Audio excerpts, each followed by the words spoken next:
이상하게 어려서 저는 동요나 가요를 따라 부르지 않고 찬송을 불렀어요. 어린애가 무슨 믿음이 툭 칠나서 부른 게 아니고요. 어린 나에게 찬송을 가르쳐준 분이 계셨는데 그분은 김기순 권사님이라는 분이었습니다. 6.25를 기억하는 마지막 세대가 바로 접니다. 부산 피난길에서 그 포송이 들리는 그 위태로운 또 긴박하고 두려운 상황 속에서 그분은 품고 있던 저 귓전에 찬송을 불러주셨는데 그 찬송은 자라나면서 내 찬송이 되었고 또 우리 집안의 주제음악이 됐습니다. 찬송을 가르쳐준 분은 김기순 권사님, 저희 어머님이십니다. 오늘 그 어머님의 찬송을 부르려고 하는데 어저께는 무주에서 공연을 하고 오늘 아침에 광주에서 2번 집회를 하고 이렇게 하다 보니까 이 목이 좀 이렇게 좋지 않은 컨디션인데 오늘 기차 타고 올라오는 기차 안에서 하나님 좋은 목소리 주셨는데 이왕이면 그 목소리를 사용하시죠. 여러분, 목소리는 주어지는 거지 어디 가서 얻어오는 게 아닙니다. 그건 세계적인 성악가들도 마찬가지고 우리는 이 목소리 달라고 기도 한 번 한 적 없었던 그때 다 어머님 뱃속에서 나올 때 하나씩 주어진 것입니다. 여러분, 아름다운 목소리 들으시면요 늘 목소리로 노래하는 그 사람을 보지 마시고 그 목소리를 창조하신 창조주 하나님을 생각하시기 바랍니다. 목은 좀 이렇게 말하는 목소리는 쉬어 있는데 우리는 하나님이 주신 그 목소리로 찬양할 수 있기를 바랍니다. 어머님의 찬양, 저의 찬송입니다.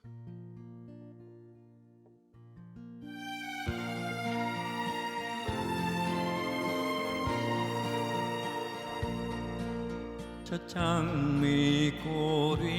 장미꼬리에 있을 아직 맺혀 있는 그때에 귀에 흐르는 이 소리 들리니 음성 분명하다. 주가 나와 동행을 하면서 나를 친구 삼으셨네. 우리 서로 받은 그 기쁨 알 사람이 없도다. 그 청아한 주의 음성 울던 새도 잠잠케 한다. 내게 들리던 주의 음성이 늘 귀에 쟁쟁하다. 주가 나와 동행을 하면서 나를 친구 삼으셨네. 우리 서로 받은 그 기쁨 알 사람이 없도다.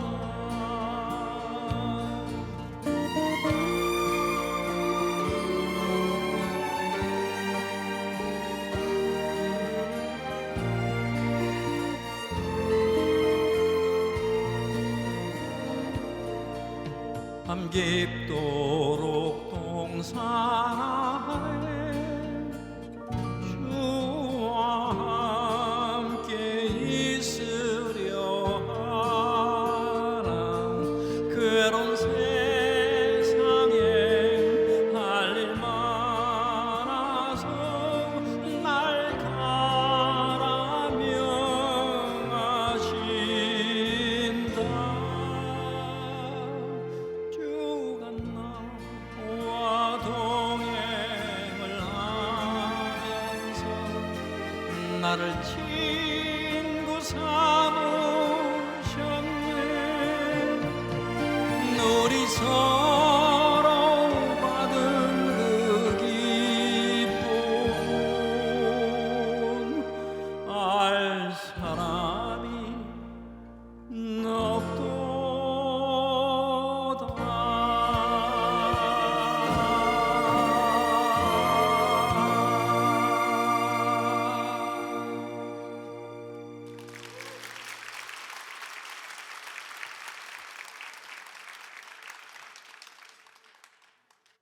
젊은 세대는 잘 모를 것 같아서 미리 얘기해 두는데, 오늘 여기 앉아 있는 60대 소녀들은 옛날에 내가 무대에서 나보고 소리 질렀던 소녀들입니다. 요즘 그 세대들이 또 자꾸 오라 그래요. 이 나이에 다 은퇴했는데 자꾸 오라 그러는 데가 많아가지고, 오늘 그 소녀들을 위해서, 그래도 오늘 여기 선 사람이 그래도 사람들은 가수를 기억하고 있는데 히트곡은 하나 불러줘야 된다 그래가지고 그래서 이 노래를 부르려고 하는데요. 이 노래는 74년도에 상영되었던 영화의 주제 음악입니다. 최인호 씨가 작품을 썼고 친구였던 이장호 씨가 감독했던 영화의 주제 음악을 녹음하기 전날 그 인호영하고 여관방에서 뒹굴면서, 야 형주야, 뭐 다른 가사가 없겠냐? 야 이거 어떻냐? 형 이거 어때? 그리고 둘이 끙끙 앓으면서 써내려갔던 이 노래 가사는 세월이 지났지만은 참 잘 만든 노래 가사다라는 생각이 듭니다. 사랑의 비가 내리네 두 눈을 꼭 감아도, 사랑의 비가 내리네 귀를 막아도, 사랑은 눈 감아도 보이는 게 사랑이고 귀를 막아도 들리는 게 사랑입니다. 우산 쓰면 내리는 비는 몸 하나야 가리겠지만 사랑의 빗물은 가릴 수 없네. 우리는 비가 내리면 우산을 다 펼쳐드는데 어떤 사람의 우산은 돈이라는 우산입니다. 어떤 사람 남들이 인정하는 그 전문성, 어떤 사람은 그 박수 받고 있는 지난날의 화려한 경력, 어떤 사람은 권력, 어떤 사람은 부동산, 어떤 사람은 자식 잘 된 것까지 우산을 만들어 펼치고 삽니다. 근데 우린 지금 겨울의 한가운데를 살고 있지만, 만약에 오늘 양재동에 지금 비가 내리고 있다면, 그런데 그 비가 만약에 온통 사랑의 빗방울이라면 우리는 이 밤엔 그 우산을 접고 그 비를 맞을 이유가 있습니다. 왜냐하면 그 빗물은 사랑이기 때문에. 조그만 길가 꽃잎이 우산 없이 비를 맞더니 지난밤 깊은 꿈속에 활짝 피었네. 사랑은 기적을 낳습니다. 사랑은 생명력이 있고요. 조그만 길가 꽃잎이 우산도 없이 비를 맞았는데, 그런 그 간밤이 지나고 나니 풀꽃은 활짝 꽃잎으로 피어납니다. 그리고 그 사랑의 빗물은 밤새워 창을 두드립니다. 왜요? 그것이 온통 사랑인 것을 알게 해주려는, 우리 영혼을 두들기는 그 소리. 온 다음 날 이 노래가 방송에 많이 나오는데, 왜냐하면 제목에서 설명되는데, 제목은 노래 직전에 말씀드리겠어요. 작년 2월에 동계올림픽이 한국에서 열렸는데 북한의 삼지연 오케스트라가 내려와서 연주했습니다. 그때 그 삼지연 오케스트라가 이 곡을 연주했어요. 제가 그때 뭘 알았냐면, 북한에서 내 노래를 듣는구나. 둘째, 좋은 곡을 알아보는구나. 이 노래 이름은 어제 내린 비입니다.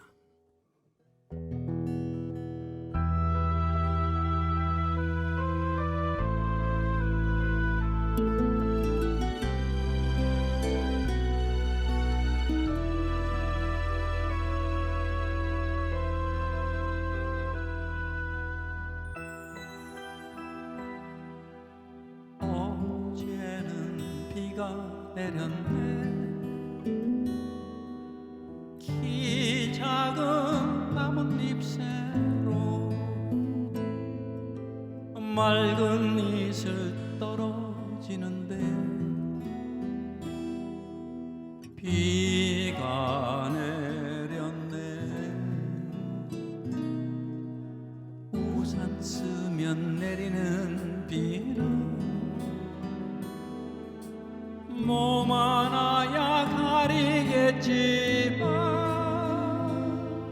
사랑의 빗물은 가릴 수 없네. 사랑의 비가 내리네. 두 눈을 꼭 감아도 사랑의 비가 내리네. 귀를 막아도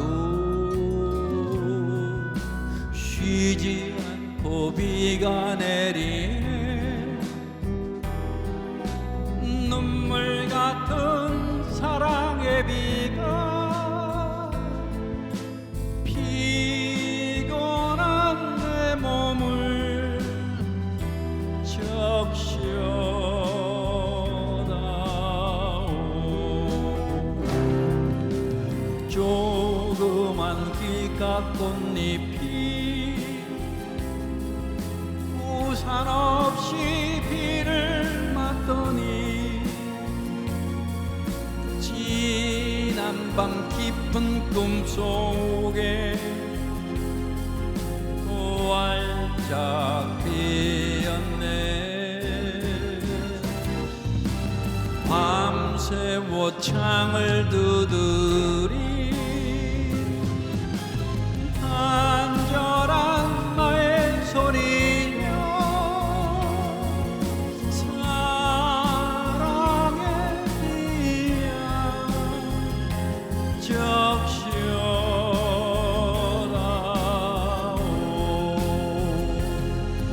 사랑의 비야 적셔다오.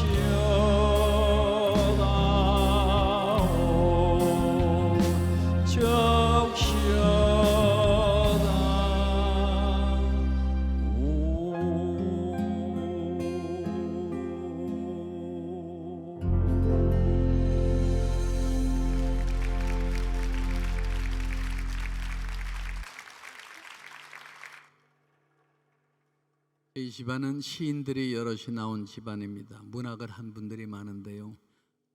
할아버지가 시를 또 쓰셨고 우리 아버님이 유명한 영문학자, 중국문학자인데 아버님이 또 시인이셨어요. 우리 형제 중에 제일 큰 형은 육촌 형님, 집안의 장손인데 그분 이름이 윤동주 시인입니다. 동주, 일주, 성주, 형주.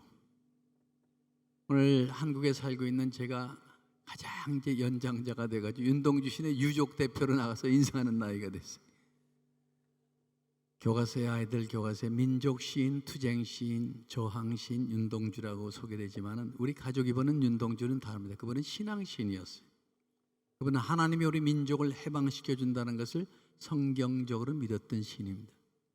많은 문인들이 변절하고 친일파로 돌아서고 숨어 있고 붓을 꺾고 그랬을 때 그는 고고하게 밝아올 조국의 광복을 노래했습니다. 그는 그렇게 조국의 광복을 보고 싶었지만은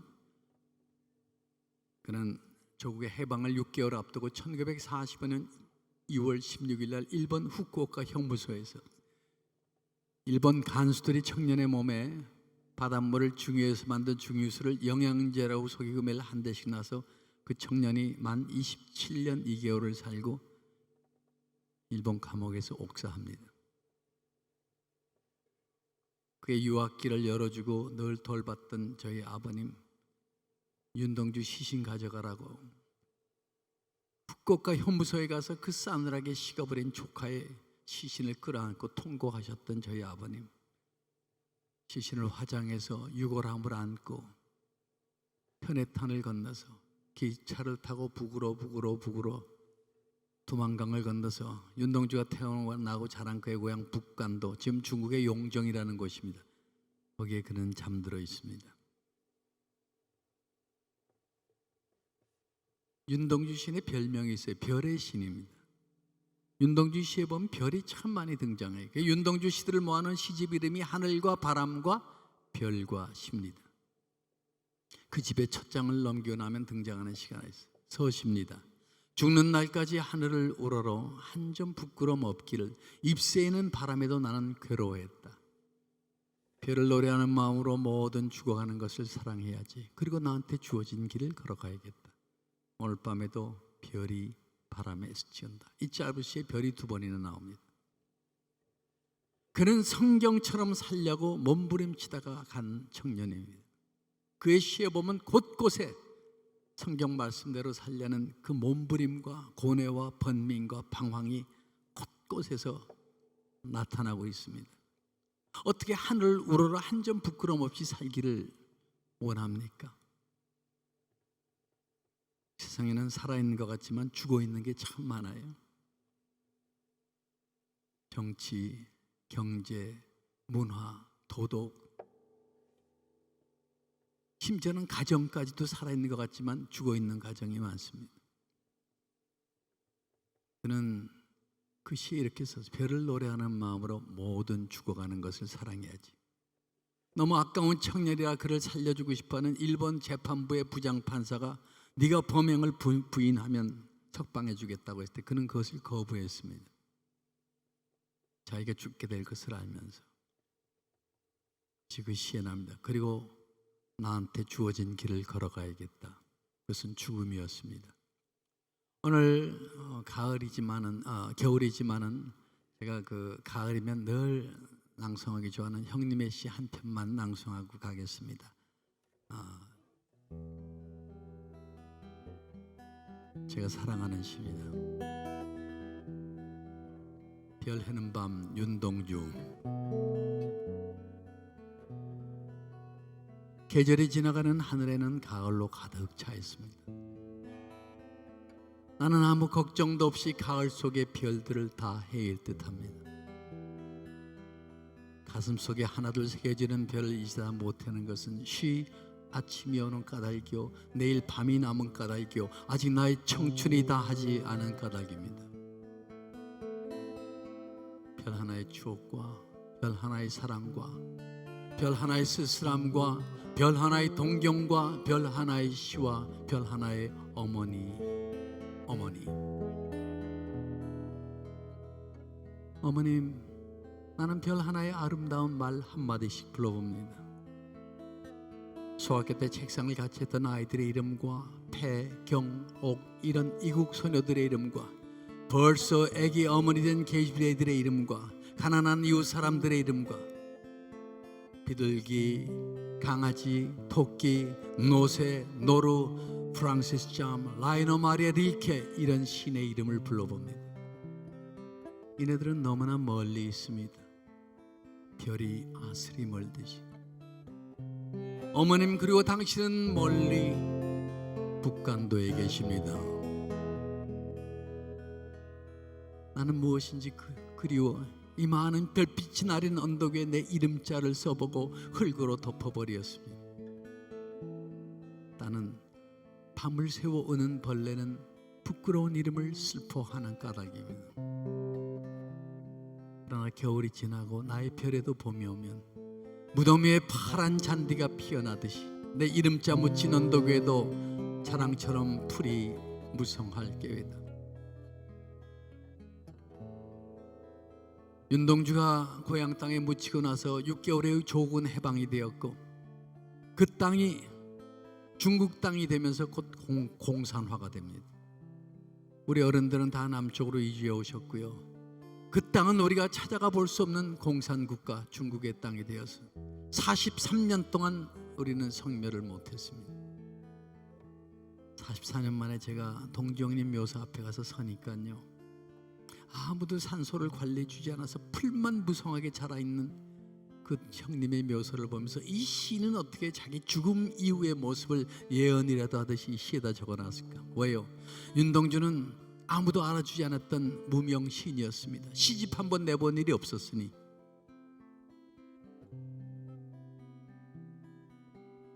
그가 세상을 떠나고 나서 3년 뒤에야 여기저기 흩어졌던 시들을 모아서 나온 시집 하나가 바로 하늘과 바람과 별과 시 한 권.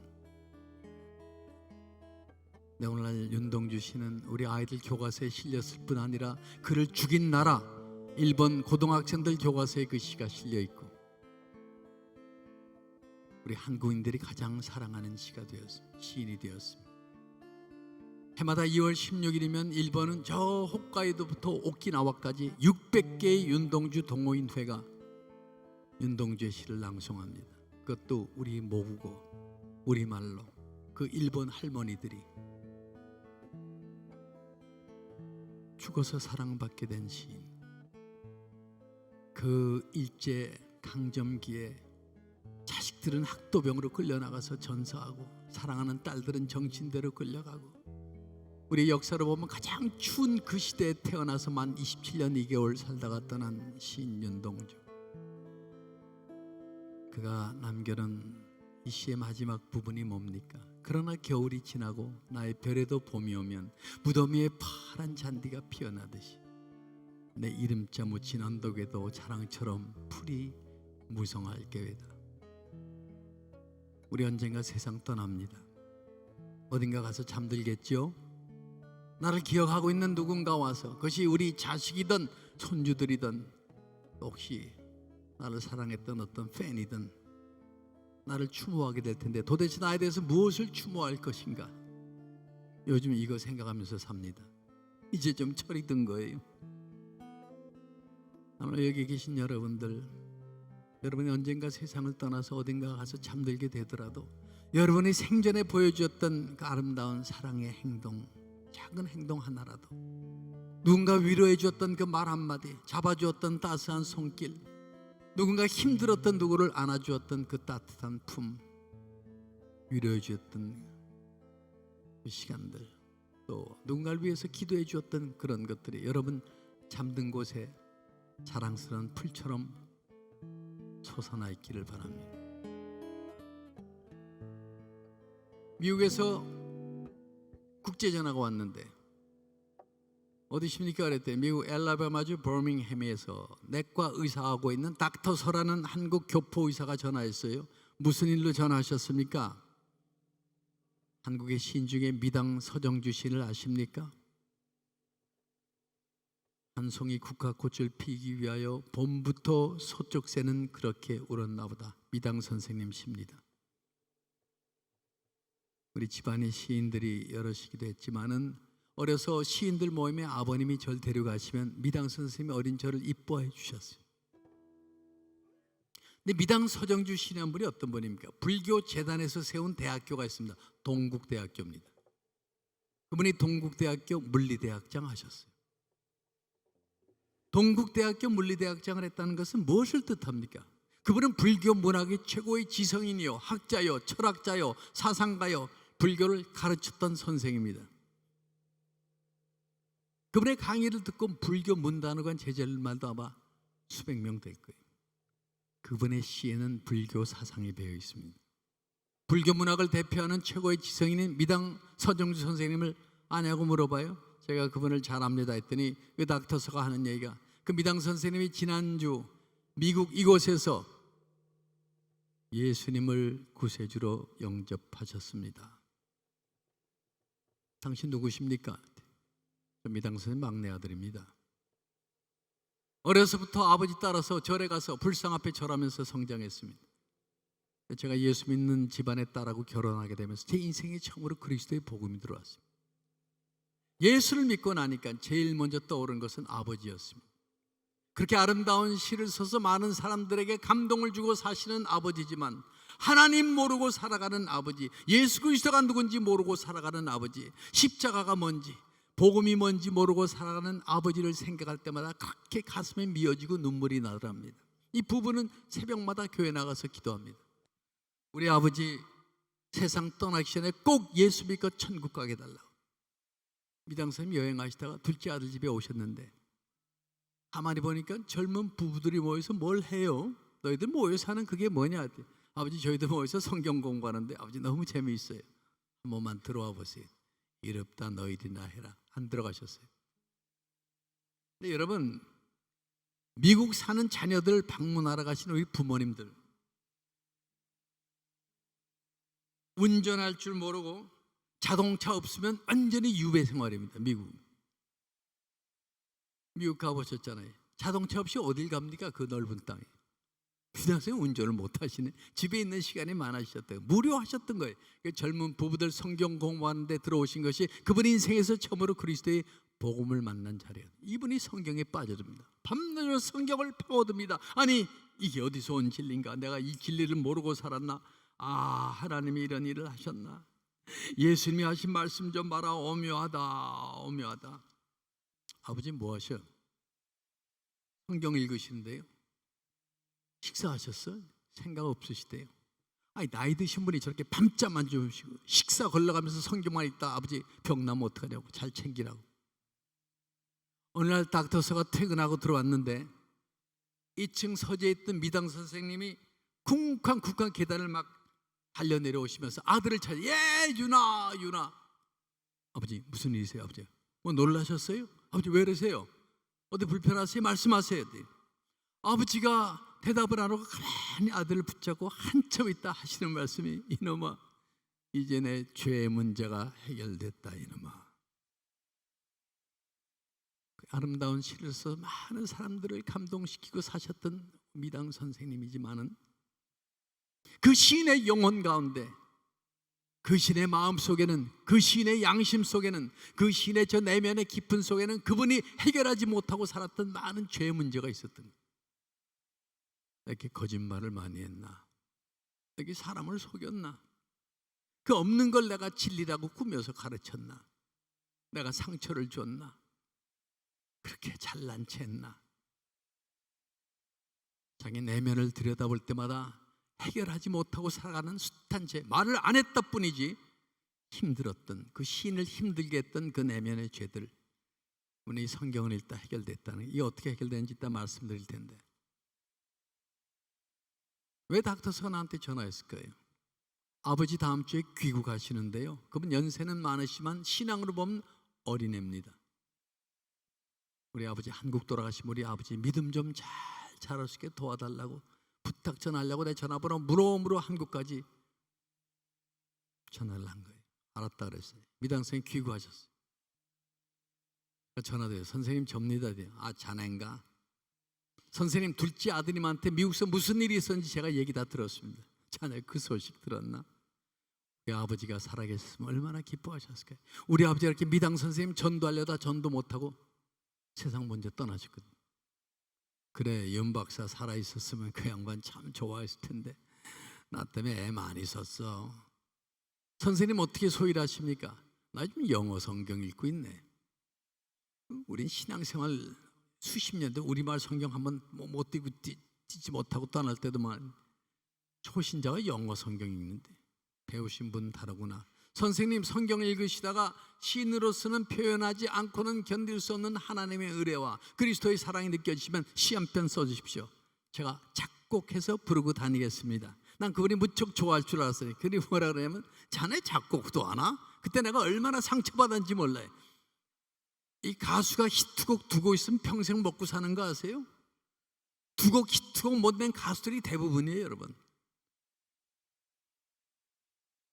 오늘 제 노래 하나밖에 안 불렀지만은 이 소녀들은 다 알아요. 조개 껍질 먹고 우리들의 이야기, 두 개의 작은 별, 하얀 손수건, 웨딩 케이크, 바보, 사랑스러운 그대, 미운 사람, 30여 곡의 히트곡이 있어요. 저는.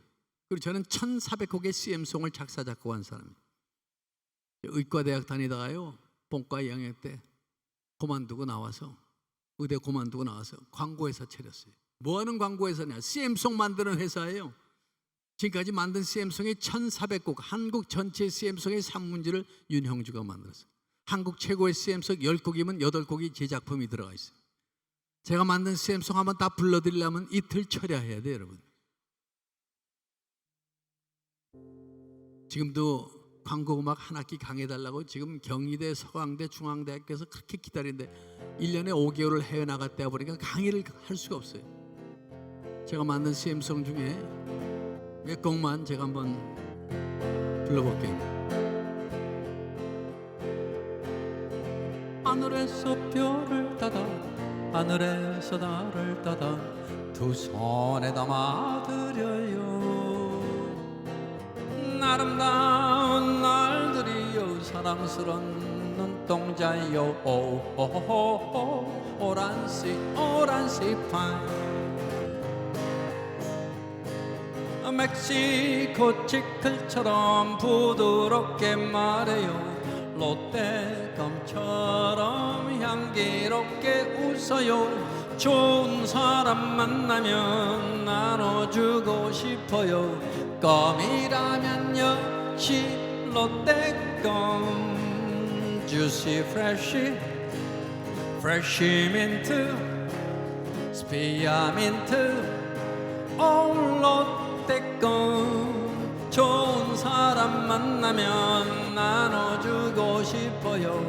껌이라면 역시 롯데껌 꿈속에 보았던 신비한 세계 모두가 오고 싶던 곳 꿈의 나라 사랑의 세계 여기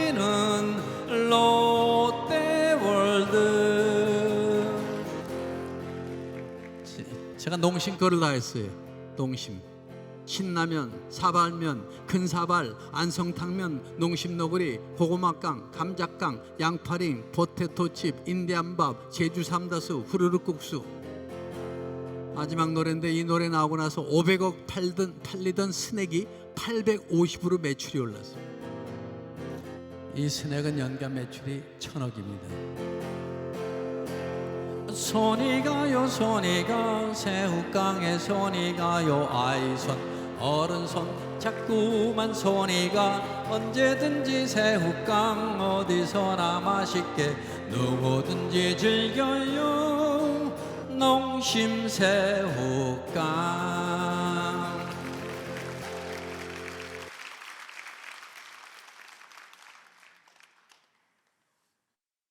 30여 곡의 히트곡이 있고 1400곡의 CM송을 작사 작곡한 나보고 자네 작곡도 하나?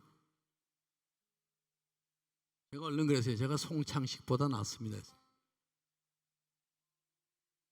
왜 송창식 얘기를 했냐면 이런 노래가 있어요. 눈이 부시게 푸르른 날엔 그리운 사람을 그리워하자. 이 송창식 부른 이 푸른 날이라는 노래가 미당 선생님 작사하고 송창식 작곡한 노래. 이 노래도 아름답지만 선생님 작사해 주시면 제가 작곡해서 부르고 다닐게. 알았네, 내가 노력해 보겠네. 미당 선생님하고 신앙적인 교제가 시작이 됩니다. 근데 그분이 나한테 해주신 얘기 중에 굉장히 중요한 얘기가 하나 있었어요.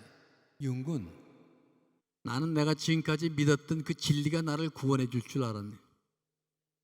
그분이 믿었던 진리가 뭔지 아시잖아요. 근데 그 진리가 나를 구원해 줄 거라고 믿었던 내 모습은 마치 이런 모습 같았네. 물에 빠져 죽어가는 사람이 물에 빠져들어가면서 살아나겠다고 지머리카락을 자기가 막 끄집어 올리는 거예요.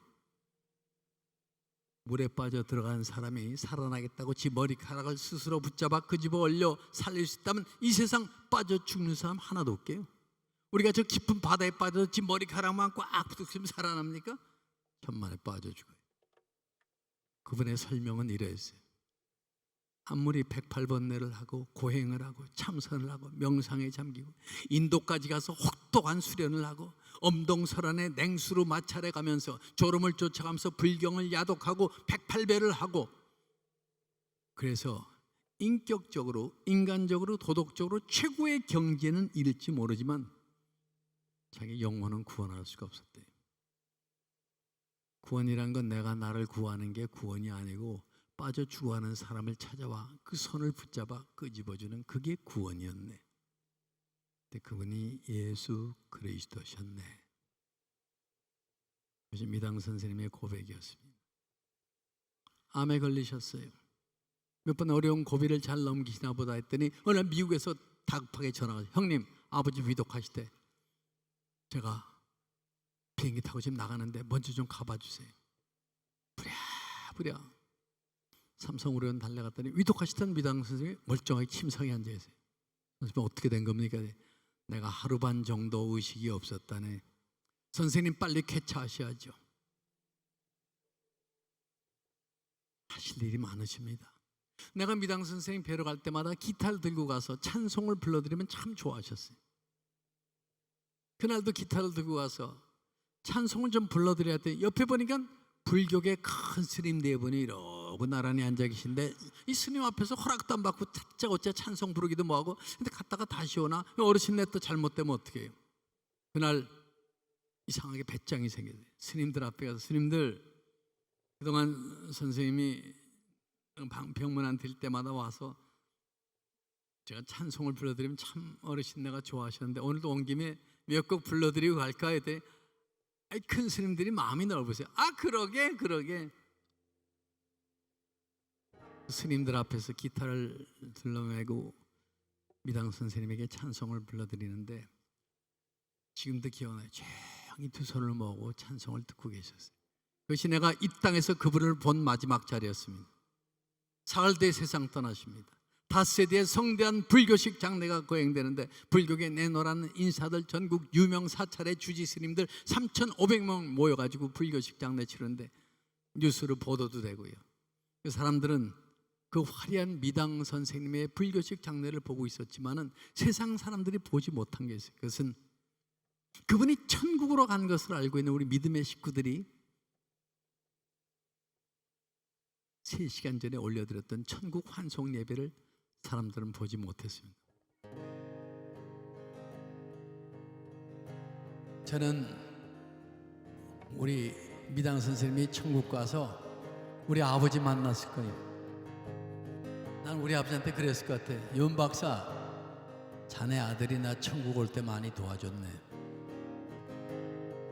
미당 선생님이 좋아하셨던 바로 그 찬송, 내가 이 땅에서 마지막으로 불러드렸던 바로 그 찬송입니다.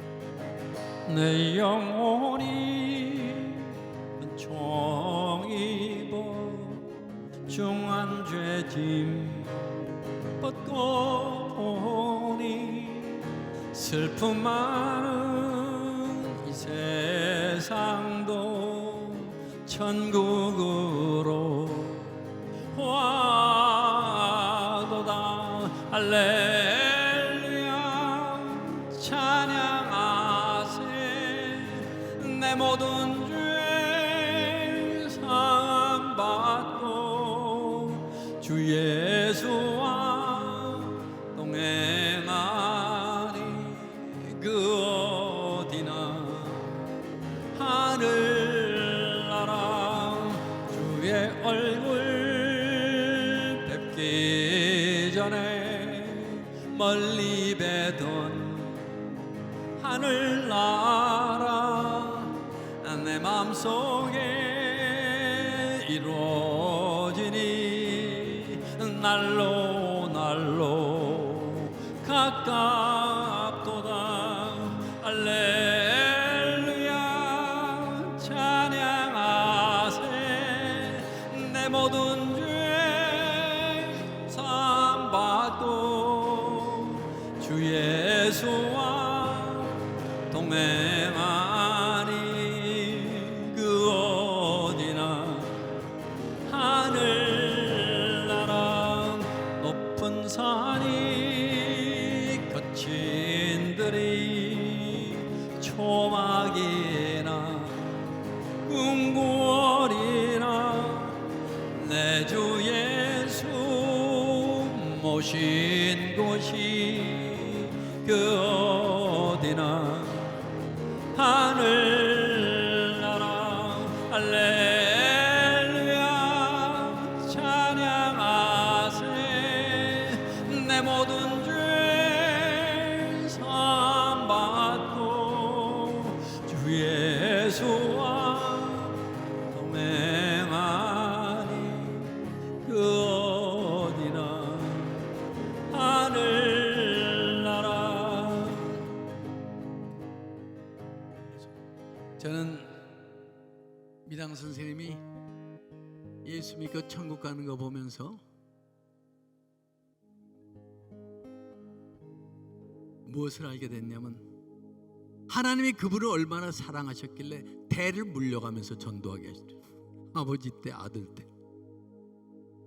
하나님이 그렇게 그분만 사랑하는 것 아니고 여기 있는 우리 한 사람 한 사람을 동일하게 사랑하는 것을 믿으시길 바랍니다.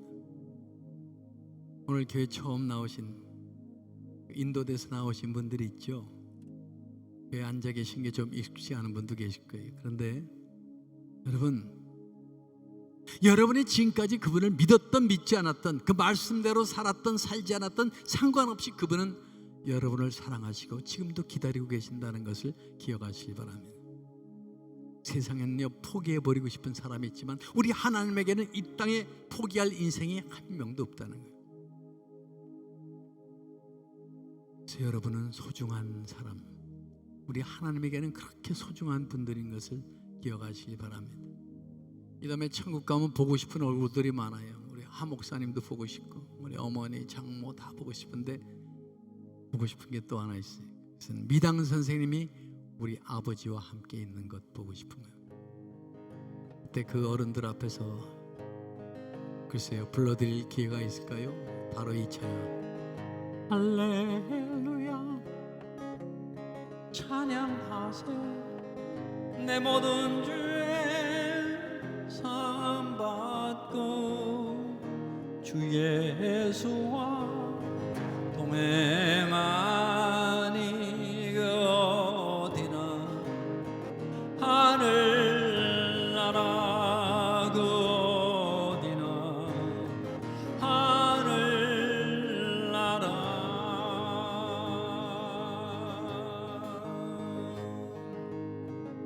이 세상에는요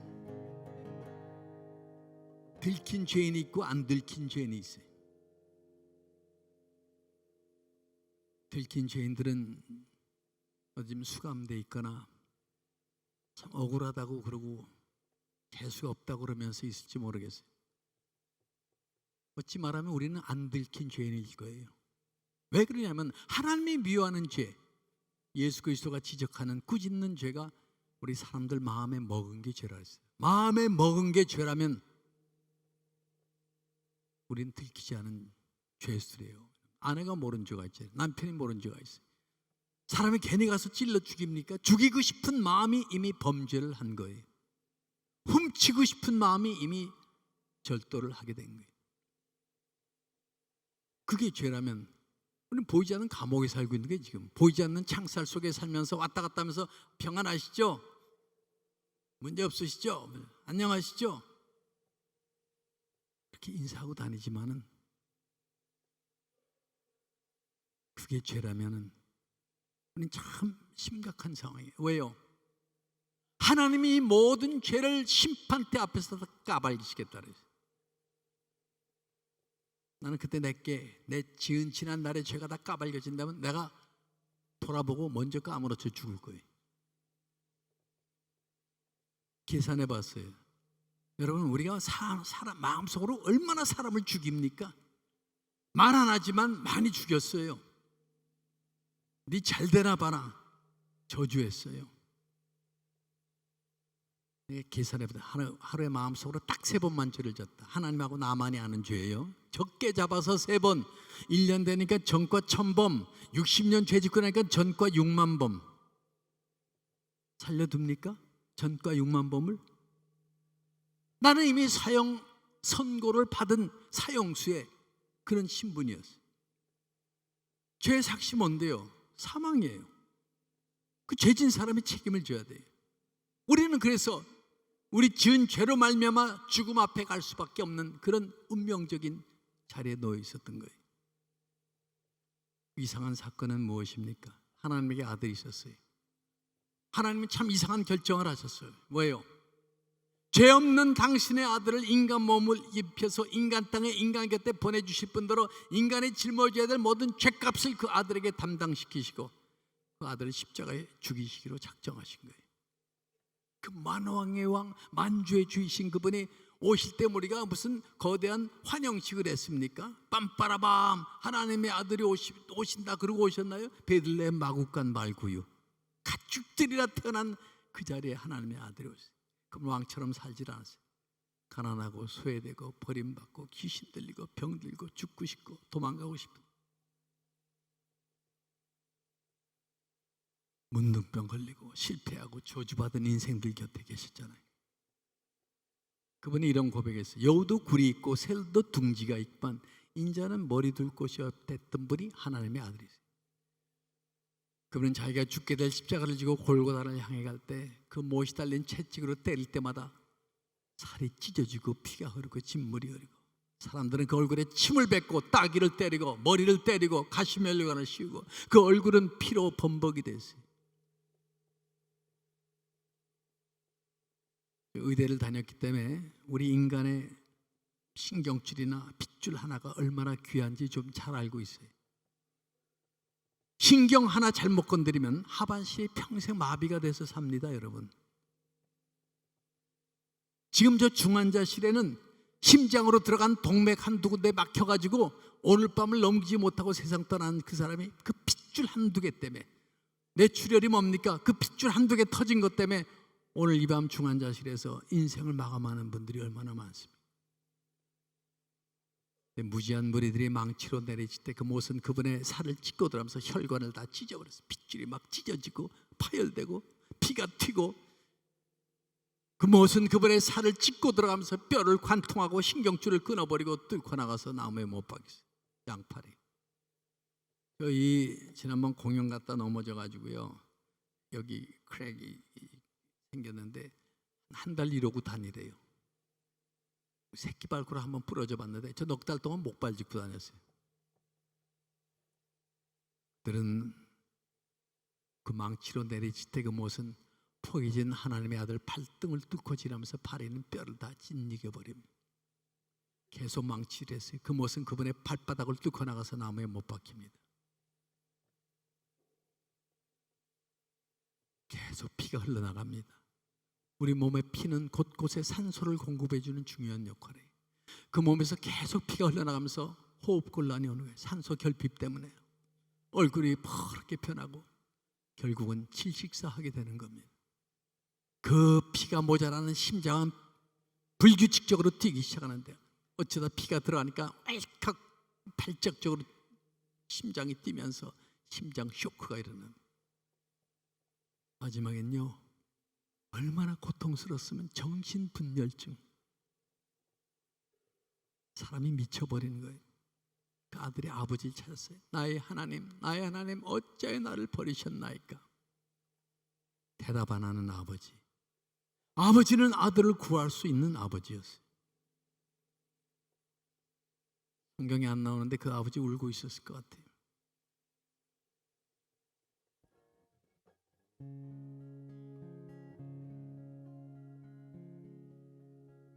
얼굴을 돌리셨을 거예요. 손과 발 날 위해 찢기셨네. 왜 날 사랑하나. 고난을 당하여 구원했네. 왜 날 사랑하나.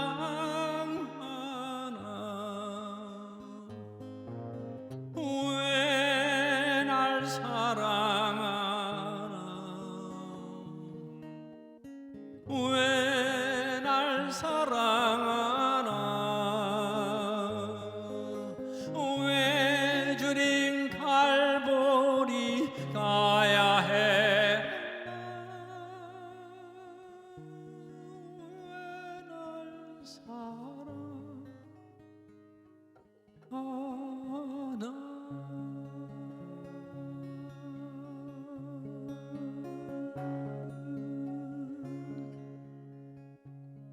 제가 그분을 만난 것은 이 텔레비전 카메라 앞이 아니었어요.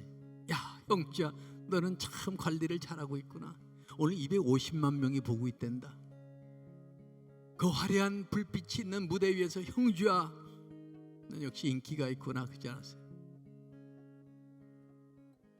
1975년 12월 2일 후배들이 갖다 준 대마초, 그걸 쫓아왔던 형사들에 의해서 내 손에 차가운 수갑이 챙겨지면서 대마초 소지죄로 체포합니다. 서대문 구치소로 질질 끌려갔던, 이 사상 21방, 죽고 싶었던 그 감방, 내 인생을 모두 뺏어간 것 같았던 실망과 좌절과 분노와 무기력함 때문에 떨고 있었던 그 겨울 감방, 영하 17도 되는 그날 밤 그분은 찾아주셨습니다. 근데 화려한 모습으로 오질 않고 십자가에 못 박힌 모습으로 왔어요.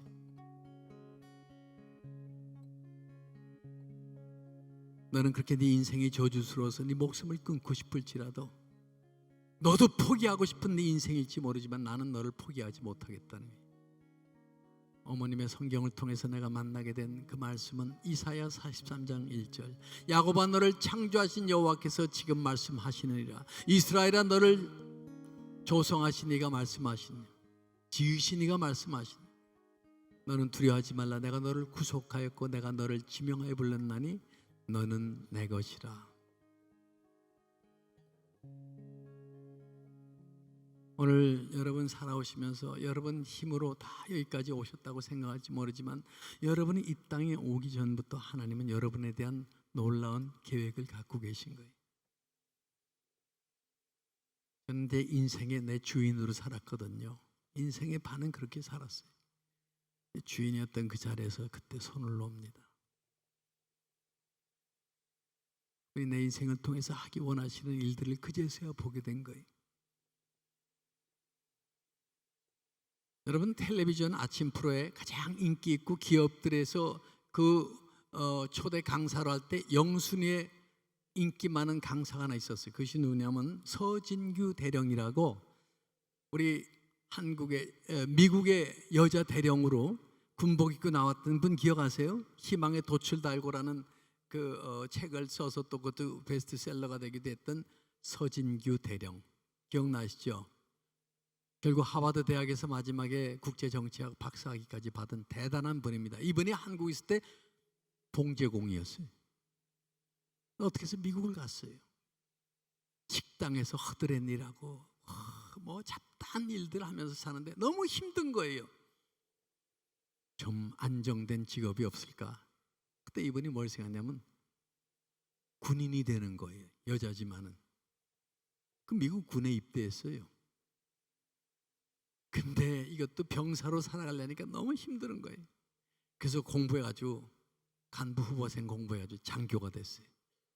소위, 중위, 대위, 소령, 중령, 여러분 그 등치 큰 그 미국 군인들 옆에서 대령까지 되려는 그 한국 가녀린 여자가 얼마나 힘이 들었어요. 공수훈련, 유격훈련 다 받아가면서 결국 대령위까지 오릅니다. 이 서진규에게 딸이 하나 있어요. 조성아라고, 성아라는 딸인데 이 딸도 웨스트포인트 미국 육군 사관학교를 나왔어요.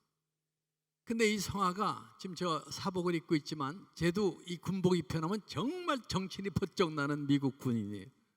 그 졸업식하는 날 대개 소위 임관을 합니다. 육사 졸업할 때. 근데 이 식이 끝나면 어떤 전통이 있냐면 자기가 존경하는 상관 앞에 가서 다시 신고하고 하는 그런 시간이 있어요. 이 조성아가 임관식 끝났는데 어디 가서 엄마 앞에 딱 가서, 엄마는 대령 군복 입고 조성아는 소위 군복 입고, 여기서 뭐라 그랬을까요? 경례하면서 오늘 미 육군 사관학교를 졸업하고 오늘 소위를 임관하게 된 조성아 소위는 평소 존경하는 우리 서진규 대령에게 자랑스러운 미 합중국의 장교가 된 것을 신고합니다. 이 엄마가 군인 생활하니까 애 하나 제대로 봐줬겠어요? 과제물을 봐줬겠어요? 대체로 밥이나 차려줬겠어요? 그랬더니 이 성아가 잘 성장해서 미 육군 장교가 됐어요. 엄마는 너무나 미안하기도 하고 감격스럽고 엄마가 그냥 울면서 딸을 꽉 끌어안았어요. 성아야 고맙다. 성아야 엄마 죽어도 한이 없다. 성아가 엄마를 미쳐버렸어요. 엄마 죽지 마. 엄마 하나님 모르잖아. 엄마가 이 딸하고, 하나뿐인 딸하고 평생 살기 원한다면은 엄마 예수 믿기 전까지 엄마 죽으면 안 돼. 엄마 죽지 마 제발. 하나님 믿어야 돼.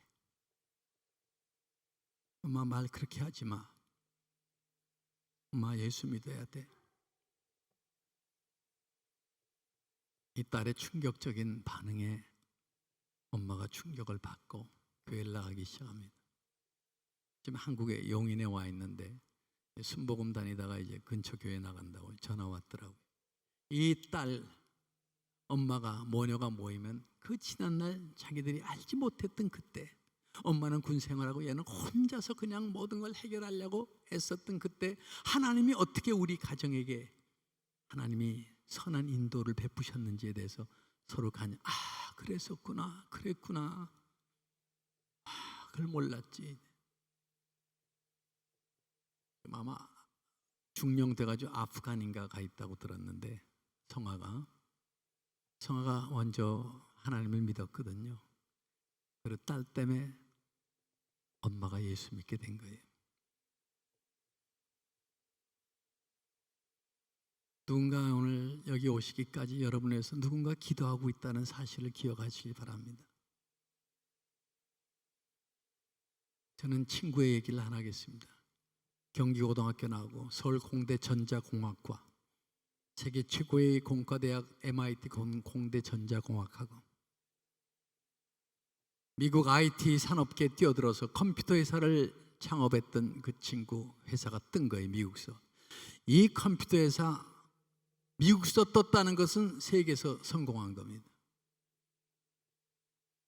그는 우리들의 부러움의 대상이요, 한 성공의 모델이요, 우리의 영웅이요, 우리의 스타였어요. 야, 미국 가더니 결국 해냈구나. 잠시 한국을 다니러 왔어요. 서울대학교 가서 강연하죠. 기업인들 앞에서 연설하죠. 장관들 만나겠다고 줄 서 있죠. 기자들 인터뷰하려고 줄 서 있고, 밤만 되면 동창들 모여서 매일 밤 파티 보내. 축하한다, 너 해냈구나, 축하한다. 바쁜 일정 마치고 돌아갈 쯤에 몸 컨디션이 좀 이상하다고 해서 할 일도 많은 놈이 건강이나 좀 챙겨가지고 다녀라. 서울대학교의 진단 결과가 뭔 줄 아세요? 감기 한번 걸린 일이 없었던 그 친구가 자기도 모르는 새에 직장 암세포가 온몸에 전이돼가지고 6개월밖에 살 수 없는 암 말기 진단을 받은 거예요. 서울대학 병원에 갔더니 밤새 주먹으로 벽을 쳤는데 이 뼈가 보일 때까지 살이 다 까졌더라고요. 병실벽에 핏자국이. 이 저주받은 인생, 달리기만 하면 되는 성공의 시발점에서 6개월밖에 못 산다고 바락바락 소리치면서 옆 병실 환자들이 다 옮겨달라고 난리가 났을 때 처음엔 기도하러 갔다 쫓겨났어요. 네가 믿는 하나님 공평하시다며 내가 공갈 쳤냐 사기 쳤냐. 열심히 살아왔거든. 6개월밖에 못 산대. 너 뭐라고 기도할래? 야, 네가 기도해서 형주, 네가 내가 날 자신이 있다고, 자신 있으면 기도하고, 아니면 가, 그냥 내 인생 내가 알아서 할게. 또 쫓겨났어. 어느 날 또 전화했어요. 우리 계속 크리스찬 동기생들은 그를 위해서 기도했어요. 어느 날 전화했더니 오라 그러더라고요. 찾아간 날 그는 누워있는데 자는 줄 알았어요. 눈을 감고 있는데 가까이 가보니까 뺨 위로 눈물을 흘리고 있었어요. 눈 감은 채 물어본 질문이 뭐냐면, 형주야, 나 같은 놈도 예수님이 만나 주시니? 너 왜 그렇게 생각하니? 나 첨단 과학을 연구한 과학자 아니냐? 그런 나보고 보리떡 5덩어리, 물고기 2마리 가지고 5,000명이 먹고 남아? 그 질량불변의 법칙에 어긋난대. 사람이 물 위로 왔다 갔던 거 믿으라고?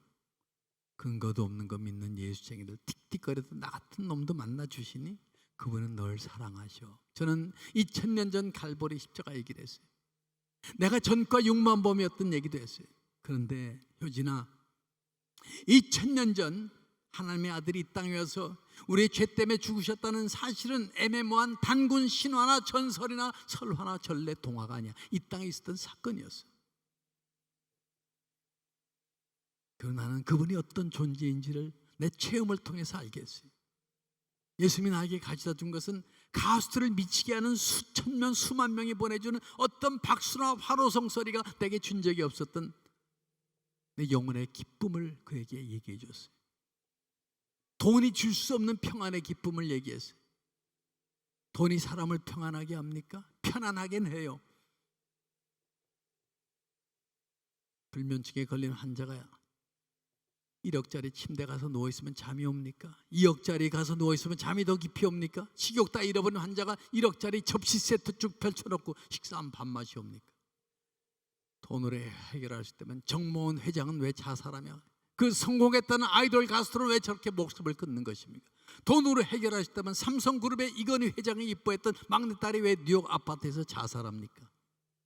그 딸이 죽었을 때요, 딸의 재산이 2,900억이었어요. 2,900억. 별로 안 놀라시네. 그 돈이 그 딸의 마음에 평안을 주지 못했던 거예요. 근데 그 예수님이 주셨던 평안을 너에게 끼치노니 곧 나의 평안을 너에게 주노라. 내가 주는 이 평안은 세상이 주는 것 같지 아니하네. 너는 마음에 근심도 말고 두려워하지도 말라. 그분이 주시는 평안에서 내가 수갑에 묶였던, 감방에 갇혔던 그때 오셔서 묶인 나에게 자유를 주시고 갇힌 내게 해방을 선언하셨던 그 말씀, 미당 선생님이 바로 해결받았던 그 말씀, 그리스도 예수 안에 있는 생명의 성령의 법이 죄와 사망의 법에서 너를 해방하였습니다. 이게 뭡니까? 전과 6만 범 사형수 당장 사형에 처해야 될 것이나 그가 알기도 전이었던 2000년 전 하나님의 아들이 이 땅에 와서 그가 짊어져야 될 모든 죄값을 대신 짊어지고 십자가에서 미리 죽음으로 말미암아 오늘 이 사형수 유영주에게 무죄를 평결하노라. 이 판결이 2000년 전에 이미 났어요. 여러분, 왜 같이 예수님을 믿자고 합니까? 왜 하나님을 같이 믿자고 합니까? 우리는 이 죄로부터 자유케 되는 이 은혜를 값도 없이 거저받았어요. 여러분, 누가 미국 시민권 땄다가 막 기뻐서 전화해. 불법 체류자였거든요. 17년 만에 미국 시민권 땄다고 기뻐가지고. 근데 여러분, 미국 시민권과 비교할 수 없는 천국 시민권이 그렇게 힘든 것입니까? 내가 만일 내 입으로 예수를 주로 시인하며 또 하나님께서 그를 죽은 자 가운데서 살리신 것을 내 마음에 믿으면 구원을 얻으니 사람이 마음으로 믿어 의에 이르고 입으로 시인하여 구원에 이르니라. 나이 많으신 노인 내 부부가요, 둘이 앉아서 얘기하시는데 그 자식 잘 되는 거 보려고 먹을 거 아끼고 입을 것 아끼고 그러면서 자식들 길러놨더니 장성한 자식들이 효도 안 하더래요. 뭐라는 줄 아세요? 그거를 에휴, 자식도 쓸데없지. 왜 그렇게 평생 수고한 것들을 이 세상은 나한테 보상을 안 해줍니까? 왜 안 갚아주냐고요? 오늘 이 시간에 주인이신 예수님, 일단 우리 목사님 올라오셔서 여러분을 초청하겠지만 수고하고 무거운 짐진 자들아 다 내게로 와라. 내가 너희를 쉬게 하리라. 나는 마음이 온유하고 겸손하니 나의 멍에를 메고 내게 배우라. 그러면 너희 마음이 쉼을 얻으리니 이는 내 멍에는 쉽고 내 짐은 가벼움이라. 우리가 알고 있는 것은 언젠가 죽는다는 겁니다. 모르는 게 있어요. 언제 죽을지 몰라요. 생명 주신 분이 오라 하시면 눈썹이 휘날리도록 가야 되는데, 내가 만약에 오늘 여러분한테 여러분 가운데 한 3분 정도가 올해 3월을 내년 3월을 못 넘기실 것 같습니다. 그러면 기분이 어떠시겠죠? 저 사람 강사가 이상한 말하거든. 남의 일 같으죠?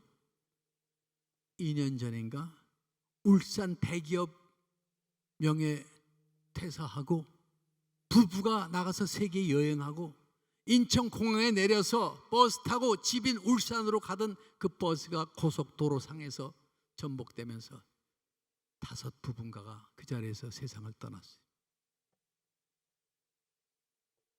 우리는요, 아침에 자기 발로 자기 집을 걸어 나왔다가 그날 밤에 자기 발로 자기 집을 걸어 들어가지 못하고 세상을 떠날 수 있는 것이 우리 인생입니다. 근데 어쩌면 요즘은 건강 100세라고 하지만 그저 한 80말, 90 넘어도 호상이라 그러더라고요. 근데 가만히 따져보니까 살 날이 얼마 안 남았어요. 내가 보니까 살아온 날에 비하면 세월이 살같이 빠르게 지나는 거예요. 우리 60대 소녀들, 그때 공개방송 따라 듣던 소녀들이 오늘 여기 있는 형제 오빠가 손주 8 할아버지가 될 거라고 생각했어요? 이 소녀들이 할머니가 될 거라고 생각했냐고요. 세월이 살같이 빠르는. 우린 숱한 선택을 하고 삽니다. 몇 시에 일어나지? 뭐 먹지? 뭐 타고 가지? 어느 길로 가지? 몇 시에 만나지? 누구 만나지? 무슨 약 먹지? 애들 무슨 옷 입혀보내? 다 순간순간 선택하면서 살잖아요. 그렇잖아요? 순간순간. 여러분 이거 아세요? 우리 호흡이 끊어지는 그때는 딱 2가지밖에 안 남아요. 천국이냐 지옥이냐. 누가 야 천국이 어디 있냐? 지옥이 어디 있냐? 죄송한 얘기지만 정말 지옥이 있었구나 할 때는 이미 늦은 거예요. 냉장고를 하나 사도 기억나세요? 순간의 선택이 10년을 좌우한다고. 근데 순간의 선택이 영혼을 보장할 수 있다면 왜 그걸 거부하십니까? 시간이 없어요 이제는. 근데 그분은 아직도 기다리고 계시다는 거예요.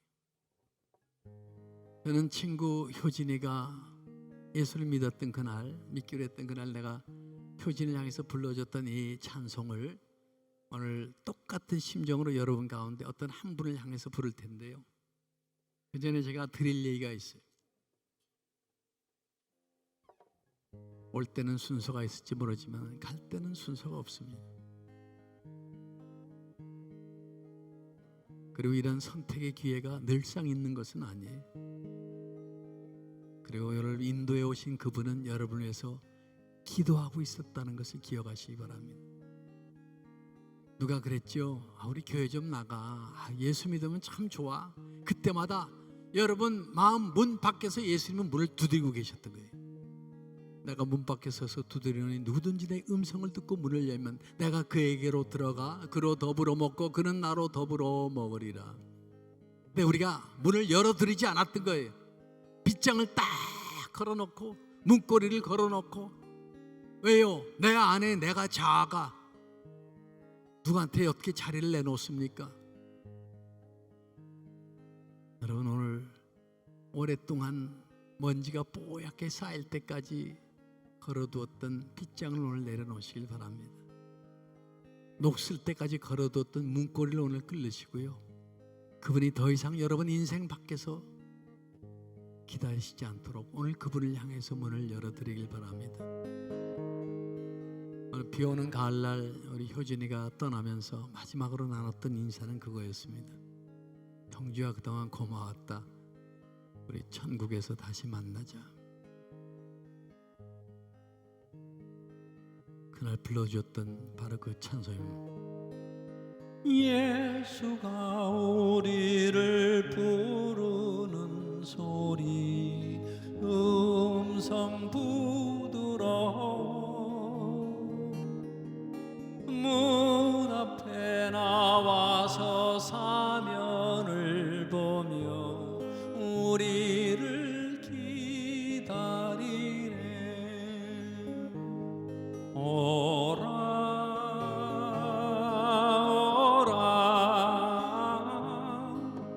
방황치 말고 오라 사랑하는 자여 이리로라 주 예수 앞에 오라 간절히 오라고 부르실 때에 우리는 지체하랴.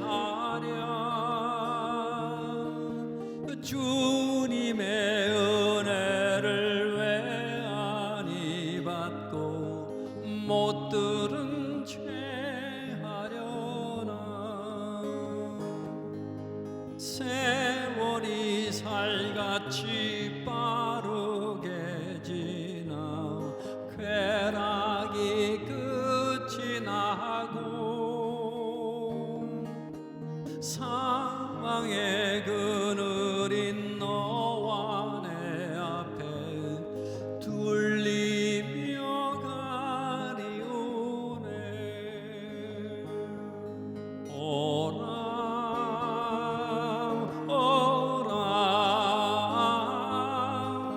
방황치 말고 오라 사랑하는 자여 이리로라 주 예수 앞에 오라. 저는 이 교회를 다니고 있지만은 오늘 처음 나오신 분들 혹시 오늘 처음 만났지만은 어쩌면 우리가 다시 못 만나고 세상을 마칠지도 몰라요.